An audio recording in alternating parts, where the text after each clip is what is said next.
Dans votre grand débat du samedi, on est ensemble jusqu'à 10h et vous avez la parole. 0826 300 300 avec un chiffre qui n'est pas excessivement rassurant, c'est le fameux PIB par habitant. Bon, c'est un gros jargon pour dire qu'en réalité, c'est la richesse des habitants d'un pays. Et là, depuis la 3e année consécutive, on s'aperçoit que le PIB par habitant a baissé de pratiquement 2% en France. Ça veut dire qu'en réalité, on est beaucoup moins riche que les Allemands, que les Espagnols et même que je crois que derrière nous, on n'a que la Bulgarie et la Slovéquie. On pensait que la France était quand même un peu plus glorieuse, mais de toutes ces considérations techniques en réalité du PIB par habitant, ce qui se joue, c'est votre portefeuille, amis auditeurs, c'est votre salaire. 0826 300 300. Est-ce que par rapport à cette baisse de la richesse par habitant au niveau du PIB, est-ce que vous sentez, vous, le décrochage au quotidien? Appelez-nous 0826 300 300.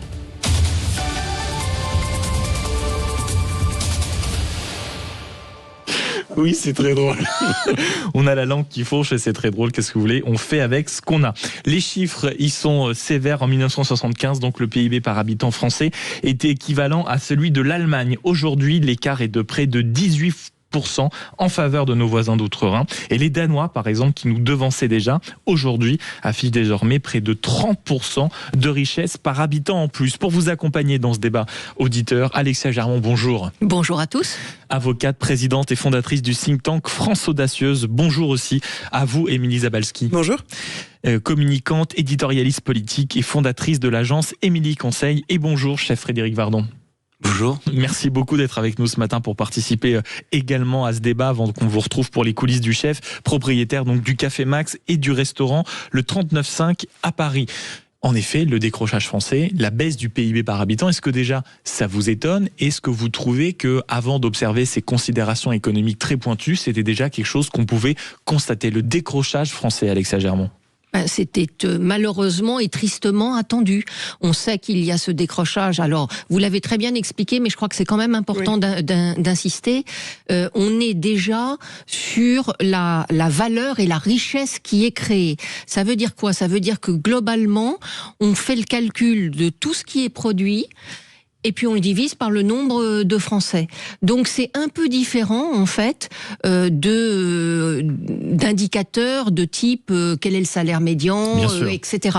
Donc c'est pour ça qu'il faut faire cet exercice intellectuel entre les deux pour passer en fait de ce que les gens ressentent à cet indicateur qui montre qu'on est malheureusement en bout de course et qui s'explique, et je finis par là, mais qui s'explique aussi par le nombre d'heures travaillées aussi, c'est la quantité le volume de travail et la productivité, c'est ce qui explique exactement. Ça. Alors la productivité, elle est bonne en général en France, mais en revanche sur le volume global de travail que nous effectuons, nous sommes en retard par rapport à nos voisins. Et évidemment, ça se voit après dans la dette et on peut décliner le sujet pendant de très très longues heures. En effet, ces chiffres, c'est l'Institut Eurostat qui les mesure. En 2024, écoutez bien, le PIB par habitant de la France est inférieur de 2% à la moyenne de l'Union européenne. Et vous parliez du travail, ma chère Alexia Germont, en 2024, c'est un chiffre quand même assez sidérant. Moins d'un Français sur deux travaille.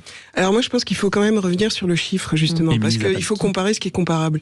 On compare, par exemple, avec l'Allemagne et l'Italie, où on est bien loin derrière.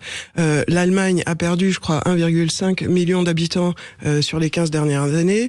L'Italie, 1 million. Nous, on a plus 4. Donc, quelque part, ce chiffre, évidemment, il réduit. Plus on a de population, forcément, plus on divise la richesse par un nombre d'habitants plus grand, plus c'est bas. Donc, quelque part, faut voir quand même... Chiffre à remettre il faut quand même remettre, c'est pas le niveau de vie, c'est pas, comme vous l'avez dit, c'est pas du tout le niveau de vie. Après, c'est vrai qu'il y a quand même un décrochage de la France, surtout par rapport à notre modèle social. C'est-à-dire qu'on a fait des choix en termes de redistribution qui pèsent forcément sur les salaires, qui pèsent sur la production. Et c'est des choix qu'on remet pas forcément en question, on a l'impression dans les débats politiques, mais on sait plus comment financer en fait ce modèle social, et on a du mal à faire augmenter les salaires, on a du mal enfin les retraites, c'est typiquement ce qui fait aussi le financement des retraites et la difficulté qu'on a, ça fait baisser cette richesse par habitant. Et puis un taux d'emploi des jeunes et des seniors parmi les plus faibles et un nombre d'heures travaillées par salarié qui reste néanmoins aujourd'hui en bas du tableau. Oui, tout à fait, ça il va falloir qu'on avance là-dessus. Les jeunes, on s'en occupe pas beaucoup, moi je trouve, et en termes de formation aussi, de compétences pense aussi, on est moins qualifié probablement, on est moins formé que d'autres pays. Et juste pour préciser sur le chiffre aussi, parce que je pense l'Irlande aussi, la richesse, elle est produite, mais elle repart tout de suite en Irlande, parce que l'Irlande, c'est un paradis fiscal. Ah oui, donc finalement, la richesse, elle ne fait que venir et s'en aller, elle profite absolument pas aux habitants. Donc il faut faire attention à ces grands chiffres et ce qu'on y met derrière. Que pense le chef d'entreprise que vous êtes, Frédéric Vardon ? C'est des grands chiffres, hein. C'est super. Moi, je sais pas, je l'analyse comme ça du petit bout de ma casserole. Je vais seulement dire, c'est le résultat où on a certainement depuis pas mal de décennies décidé que c'était peut-être mieux si les autres travaillaient pour nous, d'acheter à l'extérieur, d'arrêter de produire, de vendre des fleurons et de dire tiens, ça serait peut-être mieux d'acheter. Avant, on produisait 50% de poulet pas très bon pour rester poli. Maintenant, on va le faire produire ailleurs parce que nous, on n'a plus envie de le faire. Donc, il y a quand même le mot travail. J'ai entendu le nombre d'heures travaillées. Oui, d'accord. Vous avez parfaitement raison, mais il y a aussi... Mais vous, par exemple, dans votre métier, vous qui avez travaillé dans de très grandes maisons et qui aujourd'hui embauchez, je crois, près d'une 40aine de personnes, vous avez vu aussi ce décrochage tout simplement sur le fait que peut-être que vos salariés n'ont pas du tout le même pouvoir d'achat avec un salaire qui n'a pas tellement bougé, par exemple, au fil des 10 dernières années. Ouais, mais je vais vous raconter, lorsque je travaillais à Lyon, chez Alain Chapelle, je gagnais le SMIC hôtelier. Ce qui était 3400 francs à peu près à l'époque, ou 3500, je me souviens plus exactement. Avec ce salaire, je partais un mois en vacances, j'étais pas très loin des pistes de ski, au moins 1 à 2 week-ends par mois pendant la saison, on allait skier. Je suis passionné de chevaux, je montais à cheval, j'avais un appartement, j'avais une voiture. Voilà, je défie à quiconque de le faire avec le SMIC. Donc voilà, mais on a décroché, le pouvoir d'achat a décroché. Mais c'est aussi, est-ce qu'on ne ponctionne pas sur le travail tellement de choses qu'il reste plus rien et en fin de compte, on consomme plus, on consomme moins, on n'a plus envie de travailler parce qu'il y a un moment donné, travailler pour se dire à la fin il reste que ça et je peux pas faire ça, ça décourage aussi les gens. Sur la richesse, deux choses. D'abord sur la richesse, on parlait du travail. Il y a effectivement le fait que on travaille un peu moins que nos voisins, mais c'est aussi dans la durée. Et tous les débats autour de la retraite, si on travaillait plus longtemps, pour financer notre système social, évidemment que dans les années qui suivent, on verrait à ce moment-là un PIB par habitant qui aurait augmenté. Et puis, sur ce que nous ressentons tous et nous observons tous, évidemment, on voit bien que, vous l'avez très justement dit, avec le même argent qu'avant, on ne fait plus la même chose. Et il y a aujourd'hui des choix contraints. D'abord, on sait que la part du logement dans le salaire reçu a une part beaucoup plus importante, parce que maintenant, pour travailler à côté de l'endroit, pour se loger à côté de l'endroit où vous travaillez, ça coûte plus cher. Et en fait, les Français sont obligés de faire des choix.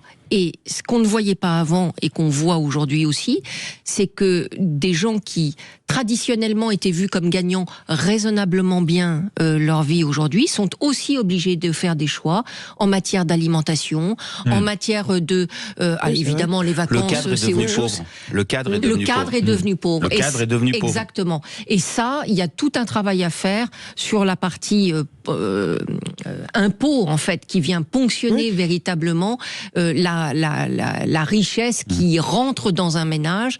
Et c'est pas grave de payer beaucoup d'impôts, au contraire, c'est un très bon signe, mais si vous avez en face un pays sain et un retour avec la qualité des services publics. Mais il y a deux choses. Il y a la question, comme vous le dites, du modèle social. On a fait ce choix-là, qui est un choix courageux, qui n'est pas le choix de tous les pays européens qu'on a autour de nous, y compris sur la retraite. On a fait des choix qui sont différents au niveau social. Est-ce qu'on n'a plus les moyens de ce choix-là? Comment on re-questionne ça? Comment on refinance? Est-ce qu'il faut travailler plus? Voilà, c'est toutes ces questions qui sont posées. Mais il y a aussi, vous l'avez dit, c'est aussi la répartition de la richesse. Vous l'avez dit, un cadre maintenant gagne plus suffisamment sa vie. On a quand même la question des dividendes, de comment on répartit la richesse dans les entreprises, comment ça rejaillit sur les salaires. Parce qu'il y a cette question-là, cette question, les politiques, on est complètement, c'est comme un tabou. C'est-à-dire qu'il ne faut pas être dogmatique. Oui, mais il y a une véritable question d'augmentation des salaires autour de nous, États-Unis ou quoi, ça augmente beaucoup plus qu'en France. Et non seulement il n'y a pas cette augmentation-là, et comme vous dites, il y a beaucoup de ponctions sociales, avec un retour en termes de services publics, de tout ça qui est pas forcément à la hauteur de ce qu'on voit ponctionner sur les salaires. Et c'est tout ça qui fonctionne pas. Moi, je pense que notre choix social, il est bien, mais par contre, on doit re-questionner comment on le finance, comment on arrive à ce que ça soit meilleur déjà en termes de services publics, de services rendus, et puis comment on finance ce modèle social qui, encore une fois, c'est très courageux pour la France d'avoir choisi ça. Mais il faut qu'on se réorganise pour pouvoir toujours l'assumer. Parce que tout à l'heure, vous parliez de la formation.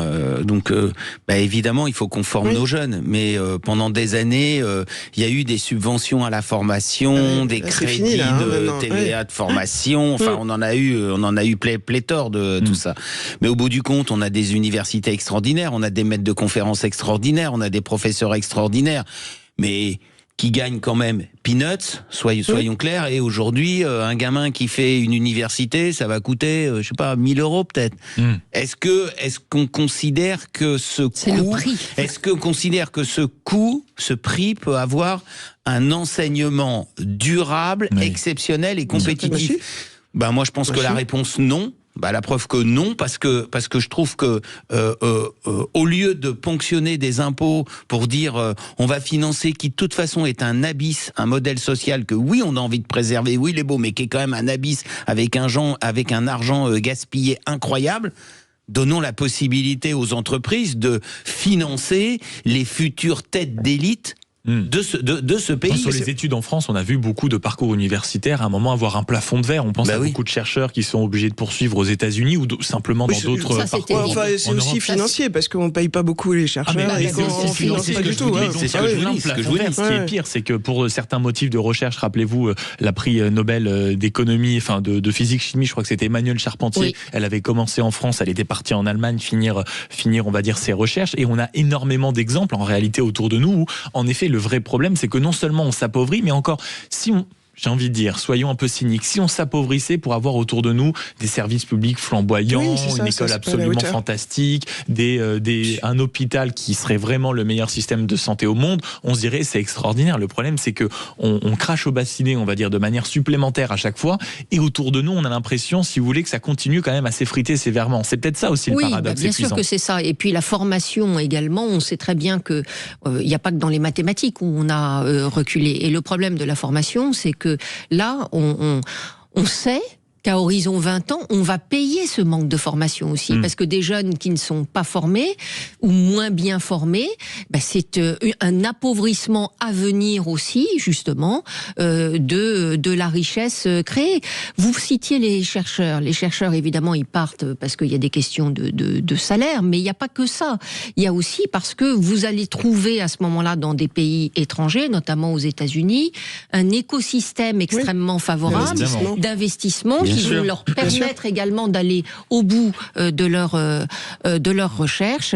Et puis derrière, la patte avec l'entreprise qui permet de mettre en œuvre, du point de vue appliqué, le résultat de leur recherche. Oui, puis 0826 300 300, avant de poursuivre la conversation, je vous propose d'aller faire un tour du côté du Standard sur cette question justement de la richesse par habitant qui s'effrite au fur et à mesure des années. Est-ce que vous ressentez ce décrochage français au quotidien? Bonjour Sylvie.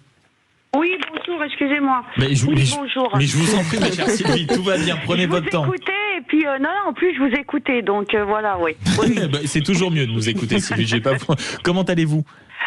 Ça va, ça pourrait aller mieux. Hein. Il pleut, bergère. Hein, voilà. Oui, c'est ça. Donc, d'un côté, quand il pleut, bergère. Si vous avez les moyens, on reste enfermé chez soi. On se prévoit un bon film, un bon chocolat chaud vers 16h, un peu de pâtisserie. Le chef vous donnera une petite recette d'ici une dizaine de minutes. Et tout ira mieux, ma chère Sylvie. Comment regardez-vous le débat qu'on est en train d'avoir autour de la table ce matin?